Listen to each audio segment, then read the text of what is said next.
Intoxicaciones en base al libro de Medicina Interna de Harrison.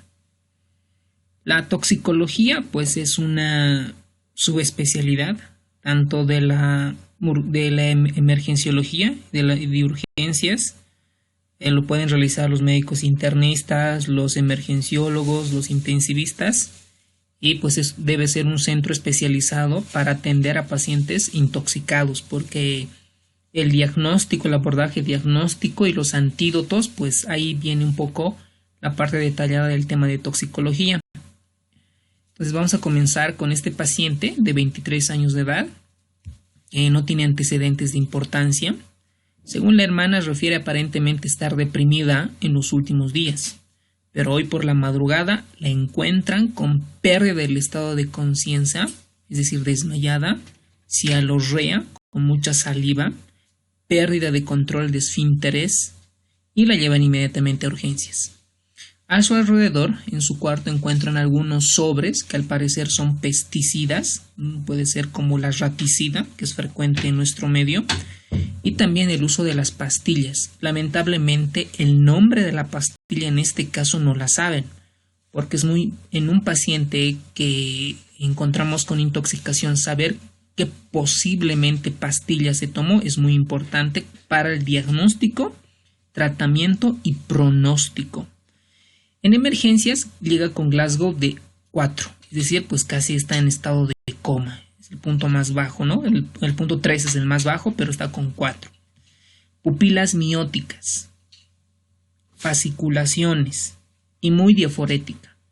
Esto, el estado neurológico, a nosotros nos ayuda mucho para identificar, sobre todo, qué posibles causas o agentes esté involucrado en esta intoxicación. Los signos vitales igual está hipotensa, presión arterial 80-30, cardíaca 38, muy bradicárdica, con estos signos vitales de frecuencia respiratoria de 6, saturación 70, cualquier momento va a ser un paro cardiorrespiratorio. Por lo tanto, nosotros debemos manejar inmediatamente. En el tórax lo que llama la atención son las sibilancias y pues se evidencia la relajación de esfínteres. Entonces nosotros debemos aprender qué tipo de toxíndrome es. Ese término de toxíndrome es un término que tiene muy poco uso, pero ese es el nombre correcto. ¿Cuál es el manejo inicial en este caso? Describir la fisiopatología de las intoxicaciones frecuentes, porque habíamos dicho la toxicología es un mundo amplio, es una alta especialidad y una subespecialidad, hasta hay maestrías. Entonces imagínense que son 2-3 años. Entonces, acá lo vamos a resumir de la manera más importante para la residencia. ¿Okay? ¿Qué estudios se deben solicitar en sospecha de una intoxicación? Esto es muy importante. Y creo yo la parte más importante y como posible pregunta de examen que nos podrían tratar de pescarnos, un poco difíciles, son los antídotos más importantes en cada intoxicación. ¿Okay? Entonces vamos a comenzar que las intoxicaciones accidentales e intencionadas o la sobredosis de drogas, hay 3 términos ahí, ¿no?, constituyen una importante fuente de morbilidad y mortalidad y gasto sanitario en todo el mundo. ¿Okay? ¿Qué características o qué intoxicaciones son los más frecuentes? Los fármacos. ¿Cuáles? Esto está en orden. El acetaminofeno, es decir, el paracetamol, aunque creo en nuestro medio no es tan frecuente. Opioides, esto es muy frecuente en los Estados Unidos, ¿okay? El uso de opioides. El gamma hidroxibutirato, las benzodiazepinas, esto creo yo en nuestro medio en Bolivia, esto se lleva dentro de los fármacos, las benzodiazepinas. El etanol también es muy importante y las intoxicaciones por alcohol. Luego tenemos los antidepresivos tricíclicos, los antihistamínicos. Estos son los fármacos más importantes según nuestra bibliografía, pero creo yo en nuestro medio las benzodiazepinas, las intoxicaciones por alcohol y los órganos fosforados, creo yo son las 3 más prevalentes en cuanto a la intoxicación. Obviamente esto dependerá de la región. En la región andina, pues en la parte de Cochabamba y demás, y Santa Cruz, Beni y todo lo demás. Yo creo que en Pandu, Beni y demás, pues es tan frecuente también las picaduras, ¿no? Entonces ahí también tiene su antídoto.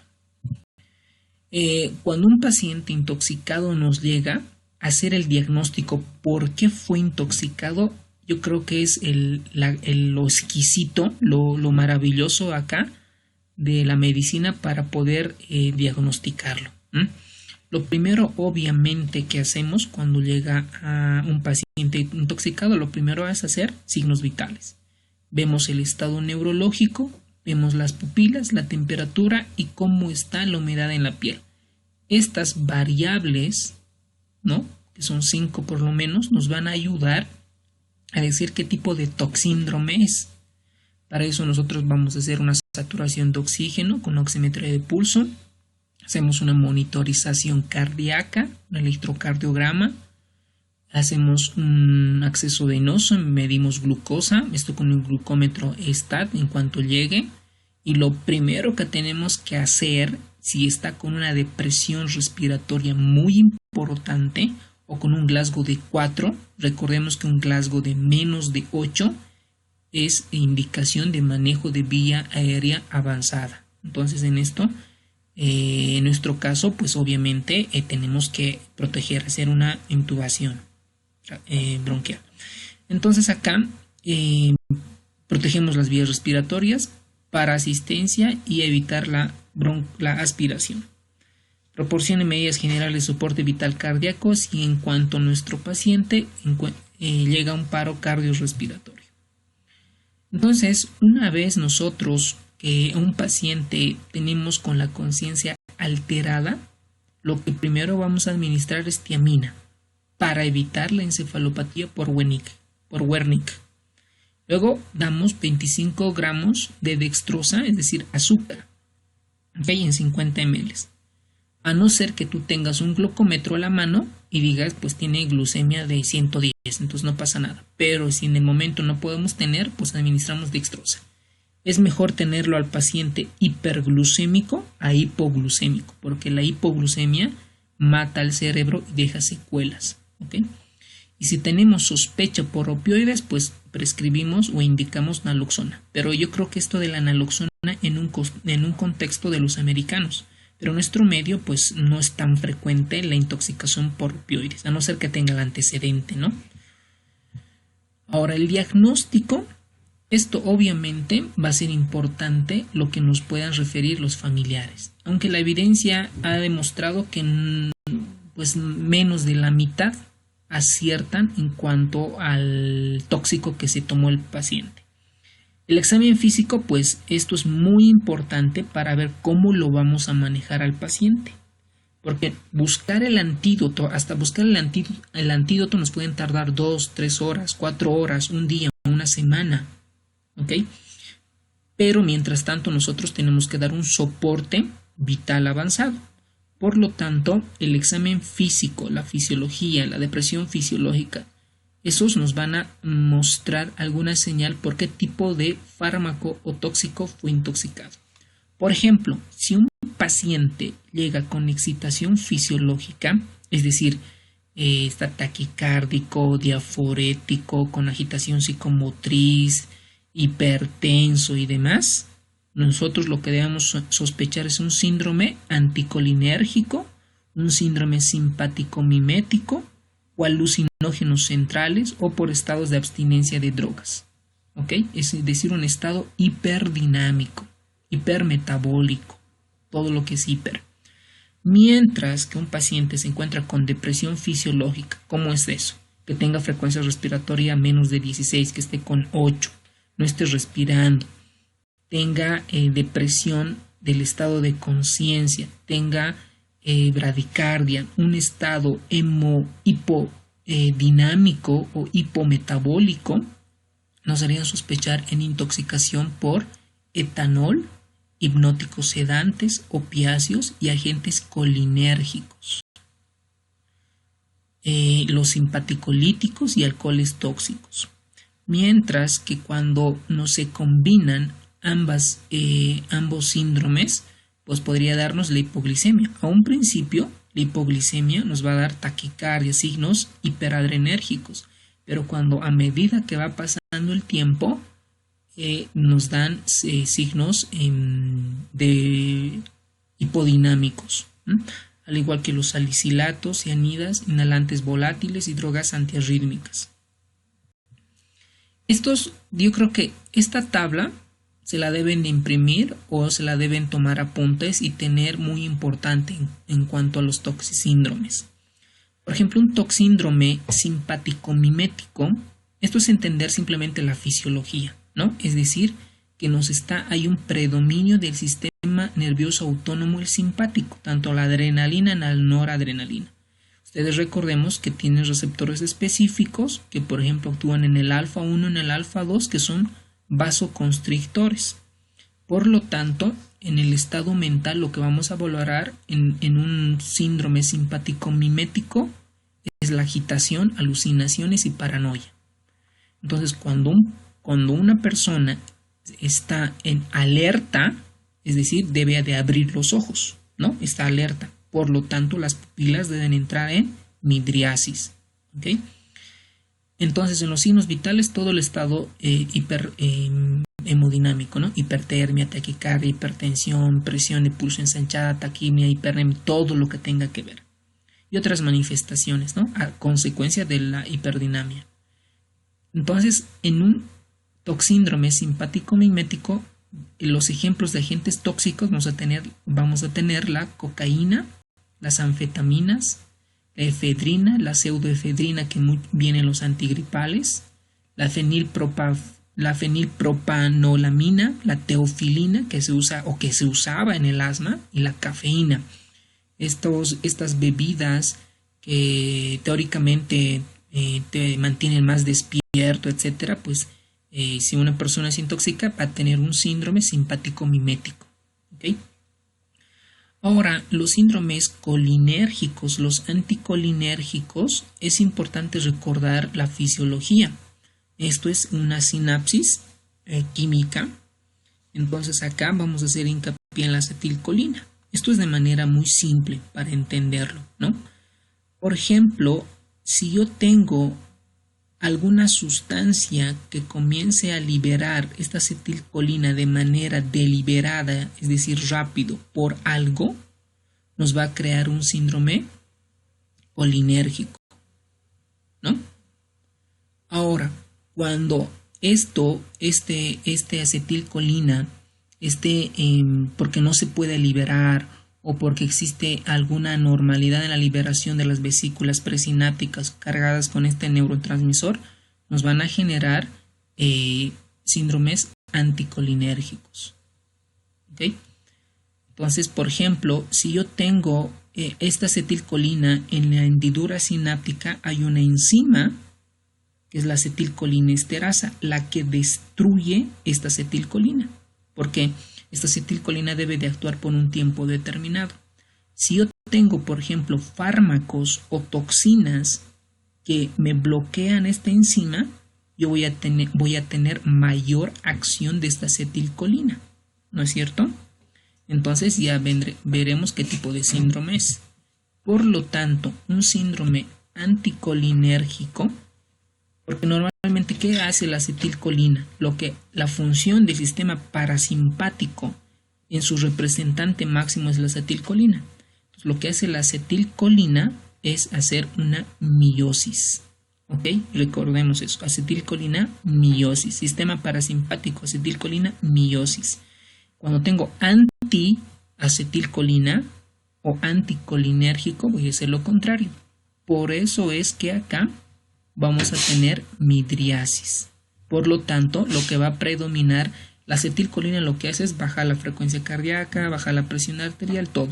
Pero cuando no tengo esta función de la acetilcolina, va a predominar mi sistema nervioso simpático. Por lo tanto, lo mismo, voy a tener hipertermia, taquicardia, hipertensión, taquimia.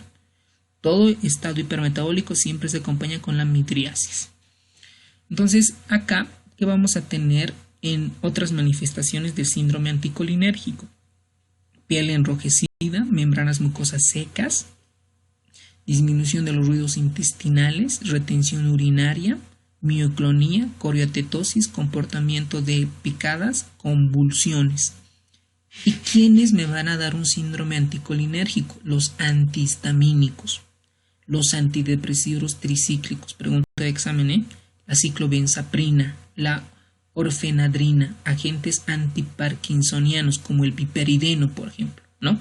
Hemos visto pacientes que se han intoxicado con biperidenos, antiespasmódicos, las fenotiacidas, la atropina, la escopolamina, los alcaloides de belladona. Y hay un ejemplo, hay una enfermedad que se llama DeWitt de Jimson, que es un síndrome anticolinérgico. Luego tenemos otro toxíndrome, que es un alucinógeno. Obviamente el paciente va a alucinar, va a tener percepciones de despersonalización, sinestesia, agitación. Como es un sistema, un estado hipermetabólico, vamos a tener todo lo que es del sistema nervioso simpático. Aquí predomina el nistagmus y tenemos como ejemplos la fenilciclidina, mescalina, la psilocibina y otros MDAs. Esto ya lo explicamos para entender los síndromes. Ahora, cuando una persona o cuando un paciente deprimimos, es decir, el sistema nervioso simpático con benzodiazepinas o con opioides o con anestésicos, entonces vamos a deprimir el sistema nervioso simpático. Por lo tanto, va a predominar el sistema nervioso parasimpático y su neurotransmisor representante es la acetilcolina. Por lo tanto, el sistema nervioso parasimpático lo que hace es la miosis. Entonces, si un paciente viene con depresión del sistema nervioso central, es decir, no respira bien, ¿no? Tiene frecuencia respiratoria de 6, por ejemplo, se encuentra con miosis, ahí podemos sospechar intoxicación por opioide. ¿Okay? Además, al examen neurológico va a resaltar una hiporreflexia, edema pulmonar y pues obviamente dentro de los medicamentos están todos los opioides que ustedes conozcan. Lo mismo pasa con los sedantes y los hipnóticos, ¿no? A un principio pueden estar en midriasis, que dura muy poco tiempo, pero luego en miosis. ¿Okay? Aquí tenemos las benzodiazepinas, los barbitúricos, el carisoprodol, el meprobamato y demás. Este síndrome colinérgico, ¿okay? En nuestro caso clínico de inicio de esta videoclase se trata de un síndrome colinérgico. ¿Por qué? Porque nuestra paciente tiene cialorrea, lo encontraron con depresión del estado de conciencia, es decir, estaba casi en coma. Estaba con cialorrea, había incontinencia urinaria, ¿okay? Que eso se manifiesta porque hay pérdida de orina y diarrea. Estaba diaforética, tenía algo de sibilancias, tenía algo de fasciculaciones. Y lo que más nos llama la atención a la hemodinamia es que estaba bradicárdica e hipotensa. Por lo tanto, es un síndrome colinérgico.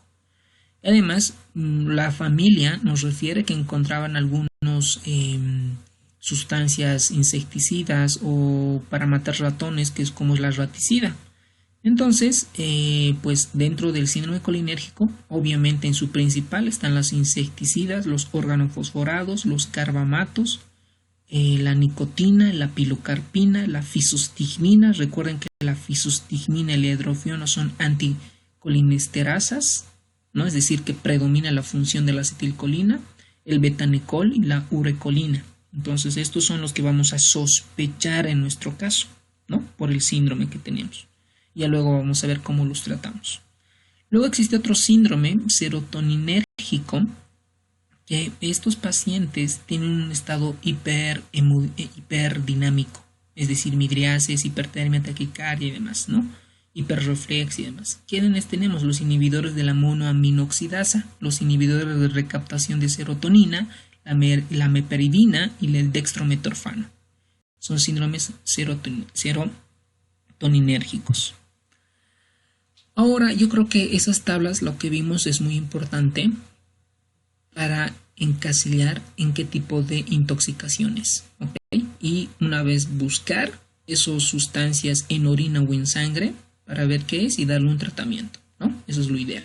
Sin antes que cause lesión irreversible al cerebro, al corazón, al riñón, al hígado, ¿ok? Bueno, después en la bibliografía además encontramos que ante una droga o toxina hay olores que pueden orientarnos a algo. Entonces, esto ustedes lo pueden leer, el PDF que se les deja, lo pueden leer. Voy a hacer hincapié algo lo más frecuente que se ve en los hospitales, o por lo menos en la emergencia. Por ejemplo, tenemos el olor afrutado, que es el olor a acetona, ¿ok? Esto, acetona, lo que les debe sonar es una cetoacidosis, ¿no?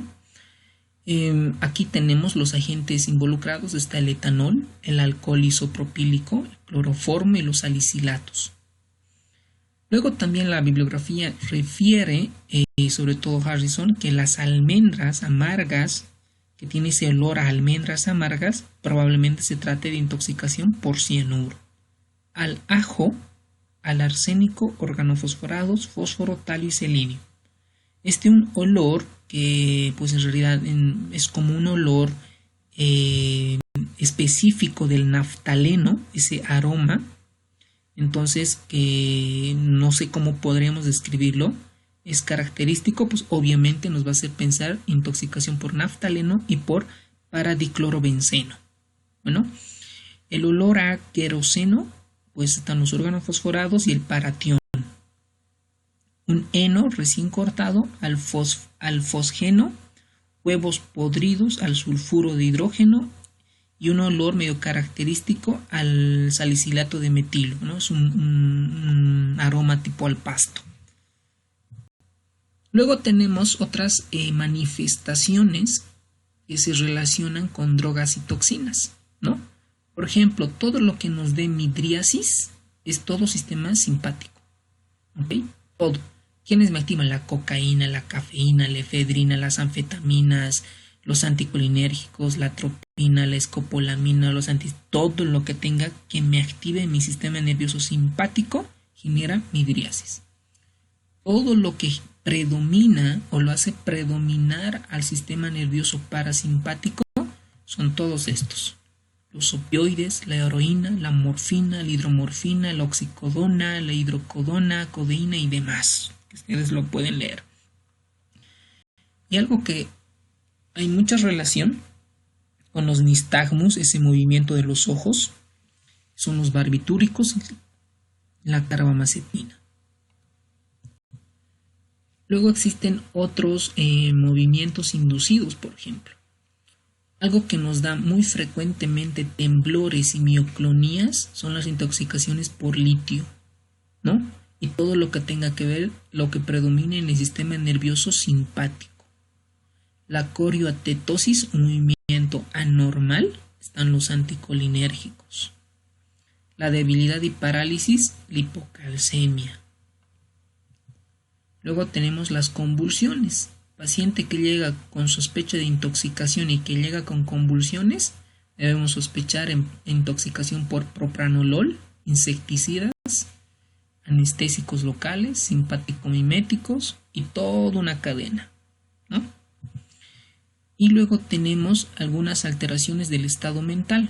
Obviamente, cuando se deprime el sistema nervioso central, nosotros lo que vamos a sospechar son en todos estos medicamentos. Los anticolinérgicos, antihistamínicos, alcaloides de belladona, fenotiacidas, antidepresivos y todos los medicamentos o las sustancias que lo ven en la pantalla. Luego tenemos la agitación, que predomina el sistema nervioso simpático, la mantadina, simpático-miméticos. Ahora, cuando nosotros vemos a pacientes de color rojo muy enrojecido, esto era pregunta de examen antes, ¿no? Decía, una persona intoxicada que tenga la piel roja y enrojecida es característica de monóxido de carbono, ¿ok? Pero la evidencia ha demostrado que no es tan real, pero esto en los exámenes nos suelen preguntar. Lo que más se ha asociado a una característica rojiza son los agentes anticolinérgicos, los antihistamínicos. Luego tenemos un color pálido y diaforético, los simpático-miméticos, todo lo que active. Luego un color cianótico es la metahemoglobinemia y la sulfohemoglobinemia y la hipoxemia. Ojo, en la metahemoglobinemia tú puedes tener saturación del 100% y tu paciente todavía referir sensación de falta de aire. Es decir, está cianótico, es decir, le falta oxígeno, pero tú puedes tener saturación al 100%, ahí el tratamiento es otro. ¿Y quién produce la metahemoglobinemia? Varias sustancias. Dentro de ellas está el nitroprusiato de sodio, que lo vamos a ver posteriormente. Luego tenemos la descamación de la piel. Esto es característico de estos dos. Estos no se pueden olvidar. El síndrome de Stevens-Johnson y la necrólisis epidérmica tóxica. Estos dos síndromes son muy mortales porque pueden ser desencadenada por medicamentos, por venenos, por alimentos. ¿Okay? Estos pacientes con síndrome de Stevens-Johnson y necrólisis epidérmica tóxica, pues lo que hacen es perder el sistema tegumentario y predisponer a una infección y morirse por sepsis. Luego la hipotermia relacionada con opioides, hipnóticos sedantes. La hipertermia, todo lo que es sistema simpático, los simpático-miméticos. La bradicardia, la hipertensión y taquicardia, todo lo que son los simpático-miméticos. La bradicardia e hipertensión, ojo con esto, son los agonistas alfa-adrenérgicos. La fenilpropanolamina, la fenilefrina y demás medicamentos. Ojo con esto, a un principio los organofosforados, como la raticida y demás, nos pueden dar a un principio hipertensión y bradicardia, pero una vez que se agota tanto la bradicardia, tumba nuestro gasto cardíaco, se genera hipertensión. Luego tenemos la hipotensión con taquicardia, sobre todo los agonistas beta-adrenérgicos.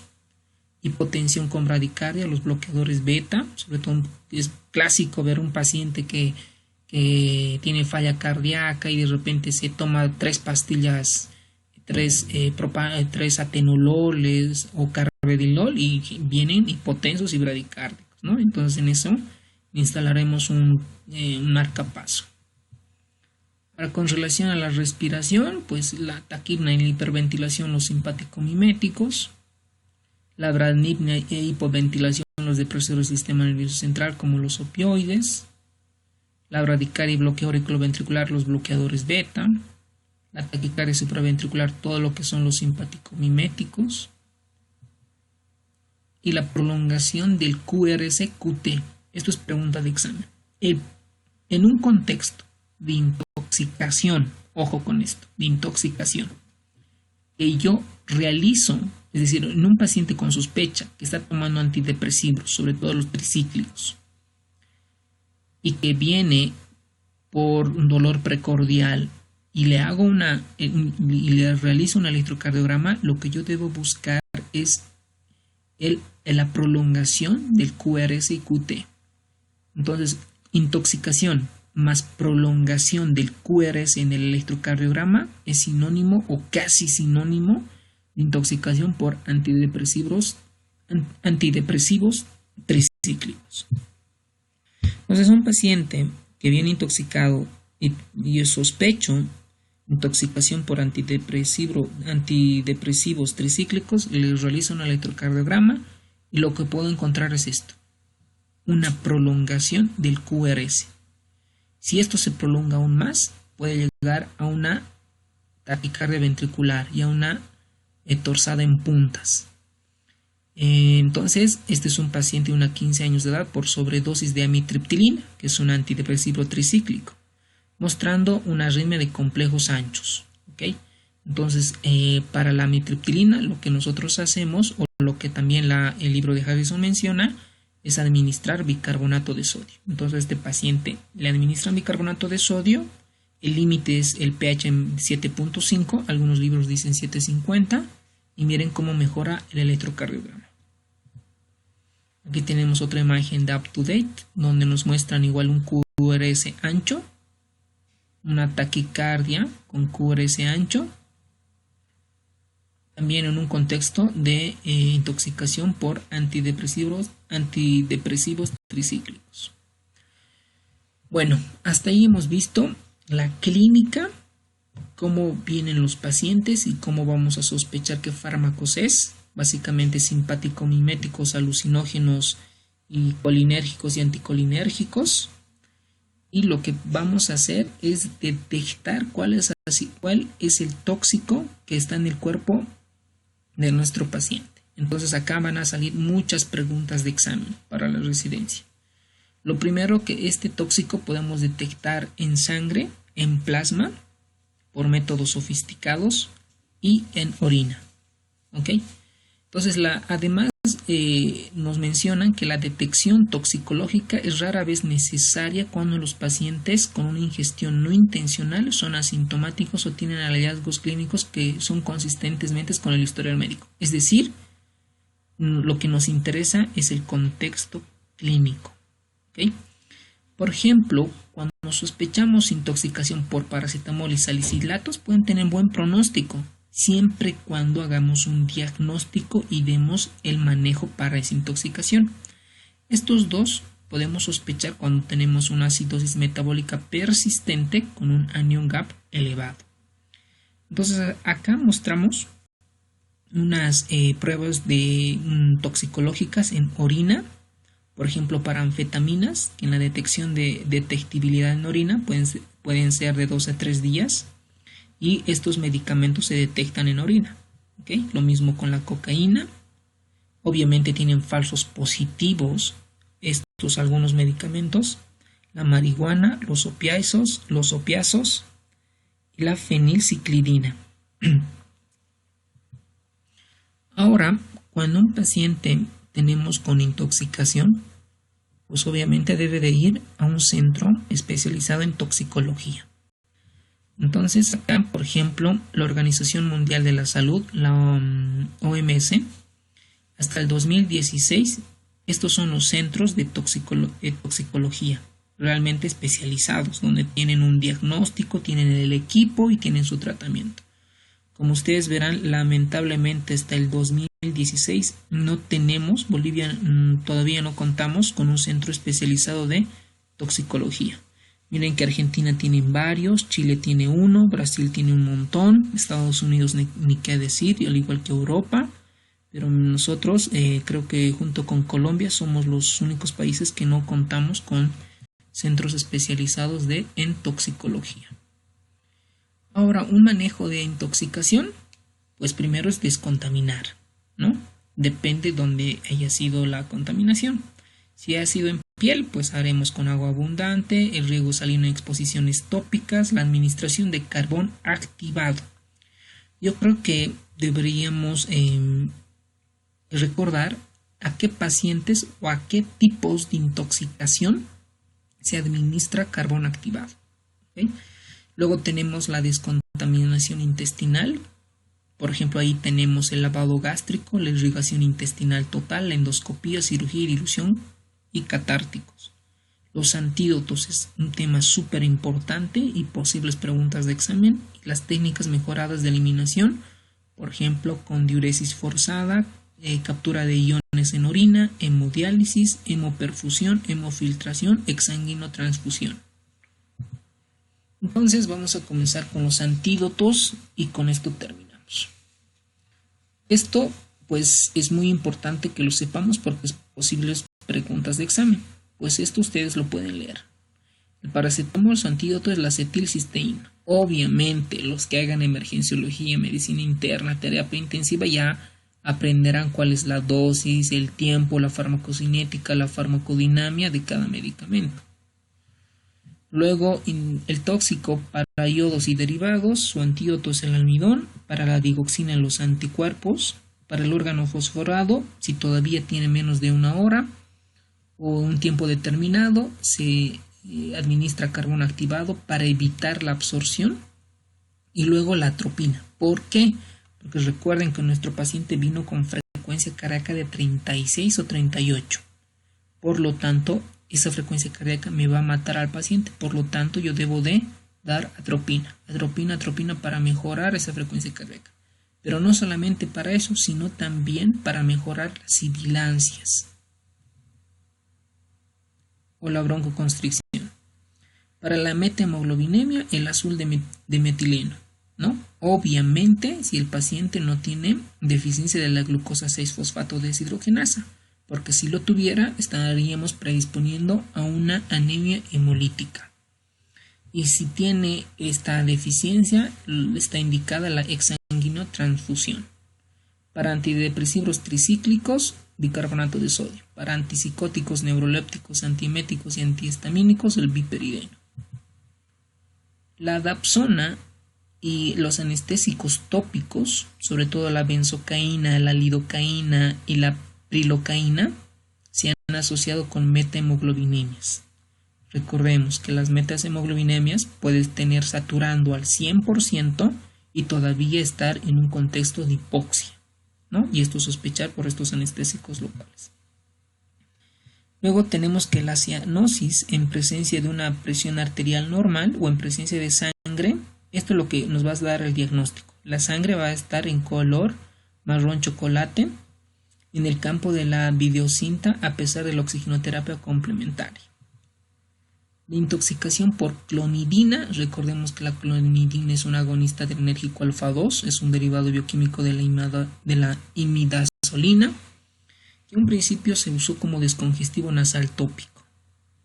Entonces, en pacientes con intoxicación por estas sustancias pueden tener depresión marcada del sistema nervioso central y por lo tanto pues debemos prescribir naloxona intravenosa. ¿Okay? Y la dosis ahí ya las tienen. El síndrome anticolinérgico. El síndrome anticolinérgico, recordemos que lo que va a predominar son las funciones de dichos neurotransmisores. ¿Quiénes me va a producir? Los antihistamínicos. ¿Qué antihistamínico tenemos frecuente? La difenhidramina, que se usa como, por ejemplo, como antialérgico o hipnótico. Luego los antidepresivos tricíclicos, como por ejemplo la amitriptilina, los somníferos como la doxilamina, preparaciones para resfríos que tienen espocolamina o drogas ilegales como la heroína, también generan síndromes anticolinérgicos. Y pues aquí hay algunas claves que nos muestran el libro de Harrison y otros libros, como por ejemplo, el síndrome anticolinérgico es como el paciente rojo como la remolacha, por la vasodilatación, caliente como una liebre, por la hipertermia anhidrótica, ciego como el murciélago porque está hemidriático, ¿no? Loco como un sombrero, el delirio, las alucinaciones, lleno como un matraz, un músculo detrusor de la vejiga y el esfínter están encerradas, por lo tanto no puede eliminar la orina. Entonces el tratamiento es con fisostigmina. Luego tenemos otro tipo de intoxicaciones, ¿no? Por ejemplo, por anestésicos locales, ¿no? Imagínense que estamos ahí en el cuello queriendo introducir un catéter venoso central y de repente el anestésico, en vez de inyectar al tejido celular subcutáneo o plano muscular, inyectó a la arteria o vena. Entonces una intoxicación por anestésicos locales. ¿Qué es lo que yo debo de hacer? Pues las medidas son varias, pero dentro de ellas están los lípidos. Luego tenemos intoxicación por medicamentos, hay carbón activado, el hierro, esto es muy importante, sobre todo en niños que sus pediatras le prescriben sulfato ferroso y de repente se toman 8 o 10 pastillas. Entonces ahí se tratará de intoxicación por hierro. Acá tenemos una fase gastrointestinal, la fase de estabilidad latente o relativa. Ya una vez que pasan las 24 horas llega en choque y acidosis metabólica. Y además genera una hepatotoxicidad que puede llegar a una necrosis hepática, obstrucción intestinal, ¿no? Entonces al final el paciente puede morir. Entonces el tratamiento cuando se sospechan por intoxicación de este hierro, el tratamiento o el antídoto es la deferoxamina. Metales pesados, sobre todo en industrias, en empresas, Lo mismo con el etanol, el anticolinérgico, anticoagulantes orales, los rodenticidas, los cumarínicos, las benzodiazepinas, ha sido muy preguntado, su antídoto es el flumacenil, el metrotexate y el trimetoprim, la pirimetamina y el metanol son el folinato de calcio, su antídoto. Obviamente para los hipoglucemiantes será dar azúcar y para los beta bloqueantes glucagón. Ahora, dentro de las benzodiazepinas, pues obviamente tenemos al diazepam, al lorazepam, al bentazepam y demás medicamentos. Luego tenemos acá otros tóxicos. Sugiero que se los anoten, por favor. Aquí vamos a hacer hincapié a los opioides, la naloxona, a la heparina. Esto es muy importante porque puede ser que tú tengas un paciente con una TPTA de 90 segundos. Si quieres revertir la heparina, pues darás sulfato de protamina. La dosis ya lo estudiarás. Lo mismo con el Clostridium tetani, sobre todo en las heridas. Ahí se da el toxoide tetánico, que es una dosis, o sea, son varias dosis. Y recordar que el diltiazem y el verapamilo son los más cardiotóxicos en cuanto a la cardiotoxicidad. Luego hay intoxicaciones por demás tóxicos. Vamos a hacer hincapié, por ejemplo, acá las anfetaminas. El tratamiento es el lorazepam y diazepam, sobre todo para contrarrestar el sistema nervioso simpático, los betamiméticos. Luego tenemos acá los insecticidas de los carbamatos, como la atropina y la pralidoxima. Esto es súper importante. Vamos a ver acá, por ejemplo, la intoxicación por monóxido de carbono. Este monóxido de carbono lo que va a generar. ¿Por qué se genera el dióxido de carbono? Sobre todo, por ejemplo, en épocas frías, cuando tienes una estufa, por ejemplo, que está funcionando mal, o calentadores de queroseno, o parrillas de carbón, estufas, generadores eléctricos de gasolina. Estos indirectamente generan monóxido de carbono. Entonces, ustedes tal vez escucharon que las personas que usan frecuentemente sistemas de calefacción a la mañana siguiente se levantan con cefaleas. ¿Por qué? Pues porque de alguna manera se intoxican con monóxido de carbono. El monóxido de carbono lo que hace es unirse con la hemoglobina. Esto genera la carboxihemoglobina. Entonces la carboxihemoglobina, por lo tanto, clínicamente, semiológicamente, nos dan en rojo cereza, en los labios y en la piel. Esto es sospecha por intoxicación por monóxido de carbono. Entonces, esto es frecuente en la parte cuando hace mucho frío, ¿no? Entonces, ¿cuál es el tratamiento? Pues nada más dar oxígeno, ¿ok? Recordemos que el monóxido de carbono se une más fácilmente a la hemoglobina que con el oxígeno. Por lo tanto, nosotros debemos dar oxígeno hiperbárico para tratar de eliminar ese monóxido de carbono. La cocaína. Esta intoxicación no es frecuentemente mucho en nuestro medio, pero pues la cocaína es un estimulante más potente de origen natural. Se aisló por primera vez en la década de los 1880. Se utilizó por primera vez como un anestésico local en la cirugía ocular. En algún momento fue legal en los Estados Unidos y también fue en algún momento el ingrediente principal de la Coca-Cola. Lo que hace esta cocaína es un bloqueo de la reabsorción de minas biogénicas. Recordemos que la dopamina genera felicidad, entonces hace que continúe la dopamina. Estimula los receptores alfa 1, alfa 2, beta 1, beta 2, por eso genera un estado hiperdinámico. Las propiedades eufóricas de la cocaína derivan de la inhibición de la recaptación de serotonina. Y la adicción, estos efectos también están relacionados con la recaptación de la dopamina. ¿Okay? Entonces ahí es importante para recordar en cuanto a su tratamiento. Si un paciente está con estado hiperdinámico, pues lo que vamos a hacer es bajar ese trastorno hiperdinámico con benzodiazepinas, fentolaminas, nitroglicerina, porque el paciente está hipertenso, damos vasodilatadores o venodilatadores. Y lo que nos recomiendan es no usar bloqueadores beta.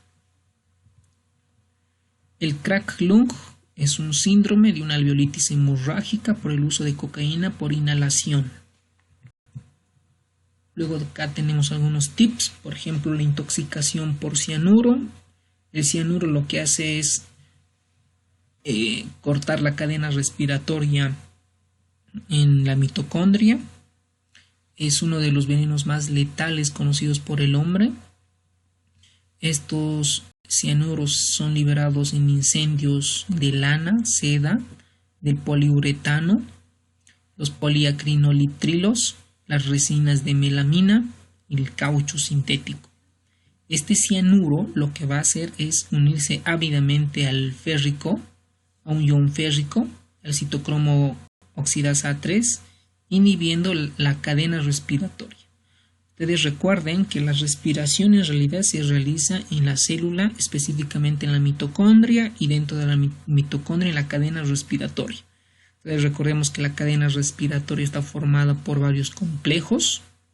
Entonces lo que hace el cianuro es introducirse allí y evitar que la mitocondria pueda utilizar el oxígeno que la necesita para generar ATPs. Por lo tanto, lo que genera es una hipoxia citopática, una hipoxia que en algunos libros también mencionan como una hipoxia funcional o histotóxica. El tratamiento es muy importante, es el tiosulfato sódico, 25%, y la hidroxicobalamina. Esto van a ir a actuar a compensar o a mejorar la cadena respiratoria.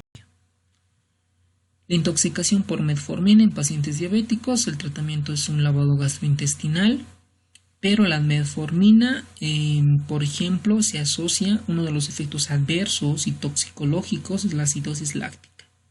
Entonces esta acidosis láctica la monitorizamos con la gasometría, pero si la gasometría tiene un pH de 7.1 menos, indicación de bicarbonato de sodio. Y si no mejora con esto, hemodiálisis. La intoxicación por metanol y etilenglicol se encuentran en líquidos, en limpiadores de parabrisas, en solventes, limpiadores, combustibles y la terapia con fomopisole. Si el fomopisole no está disponible, se recomienda el tratamiento con etanol, pero de primera elección es el fomopisole, pregunta de examen o posible pregunta de examen. Y si no mejora, hemodiálisis. Entonces, en nuestro caso clínico es una intoxicación por órgano fosforado, ¿no? En la intoxicaciones por estos y carbamatos son potentes inhibidores de la colinesterasa, es decir, de esta enzima. Entonces, si esta enzima la inhiben, va a comenzar a tener predominio la acetilcolina, ¿ok? Entonces, lo que nos va a generar es evidencia del exceso colinérgico. Aquí tenemos un memotécnico. Clínicamente lo que nos genera es salivación, cialorrea, lagrimeo, pérdida de esfínteres, orinar y defecar, un vaciado gástrico rápido. Y en el sistema nervioso autónomo lo que nos generan es las 3 Bs: bradicardia, broncorrea y broncoespasmo. Entonces estos pacientes llegan por falla respiratoria, secundario a una debilidad muscular, una disminución del impulso central, aumento de secreciones y broncoespasmo. Estos componentes nos llevan a una falla respiratoria. Esto es una intoxicación aguda. Existe un síndrome intermedio que ocurre entre las 24 y 96 horas después de la exposición, donde se encuentran con debilidad muscular vulvar, respiratoria y proximal. Y normalmente estas se resuelven de 1 a 3 semanas. Posteriormente tenemos la neuropatía periférica demorada inducidas por agentes organofosforados. Esto puede ocurrir varias semanas después de la exposición. Está involucrada la parte motora y puede resolverse espontáneamente. ¿Y cómo hacemos el diagnóstico? Obviamente cuando tenemos por toxicidad aguda, lo que más nos asusta es la bradicardia, ¿no? Todo el estado hipodinámico y la vía aérea. Por lo tanto, tenemos que utilizar medicamentos que nos restablezcan esta frecuencia cardíaca. y lo que vamos a usar es la atropina, ¿no? Que nos va a elevar la frecuencia cardíaca. La ausencia de signos anticolinérgicos como taquicardia, midriasis, disminución de ruidos intestinales, piel seca, sugiere intoxicación por órgano fosforados o carbamatos, ¿ok? En ausencia de estos. Solicite una muestra de sangre para medir la actividad de la acetilcolinesterasa en glóbulos rojos para confirmar el diagnóstico. Obviamente, esto en un centro capacitado. El tratamiento de toxicidad aguda, pues es oxígeno, proteger la vía aérea con intubación. Si queremos intubar, debemos evitar el relajante muscular, la succinilcolina. Pregunta de examen para los emergenciólogos, internistas, intensivistas y anestesiólogos.